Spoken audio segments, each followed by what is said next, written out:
Well, now in its sixth day, the strike in what started across 10 Georgia prisons continues. It's now become the biggest prisoner strike in the history of the United States.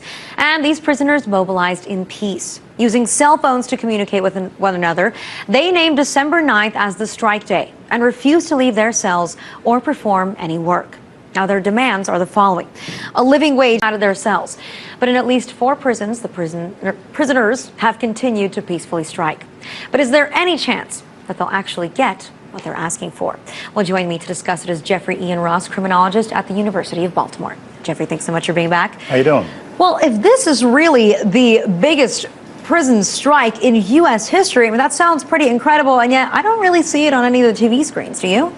Well, the prison officials are worried about this, particularly through the alternative media and other news sources. Well, I mean, do the correctional officers have power over the mainstream media and they're telling them not to talk about this story? What do you mean by that? No, I mean, news is getting out, but it's filtering in a very, very trickle-like fashion state. So we need to keep that into consideration. Well, yeah, and this is taking place in Georgia. And Correct. As far as I know, in Georgia, they don't get paid anything for the work that they do. And all that they're allowed to do within the prison is only do that work. They have no educational opportunities. They don't get to exercise. They don't really get to be treated as human beings with other options. They're just supposed to work, and they're supposed to do it for free, which is, you know, what they're complaining about here is, well, this violates the 13th Amendment. I mean, they're essentially being treated like slaves. Do you think that that's true?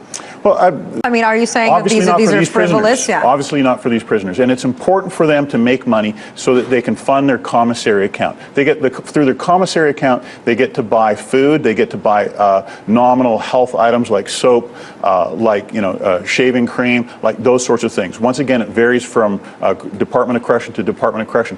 But that gives them their commissary account. And so what they've been doing is they've been building up their commissary, not their commissary accounts, but they've been purchasing items, they've been stockpiling food.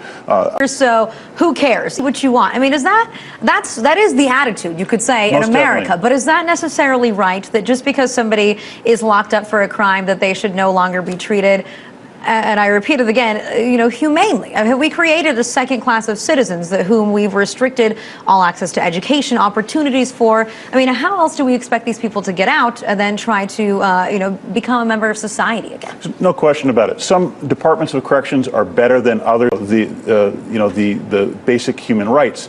So, well, I mean, we know that this isn't a problem only in Georgia, because we know that there are the same problems in California, you know, where there people have to be released early because the prisons are overcrowded. They also have the same inhumane conditions. But what do you think the chances are of the prisoners actually getting their way? I mean, you mentioned that the Department of Corrections doesn't want this getting out, but this is a peaceful protest. It's really amazing to me what these prisoners are doing, because I think that Americans would automatically think that prisoners are rioting, that there's violence involved.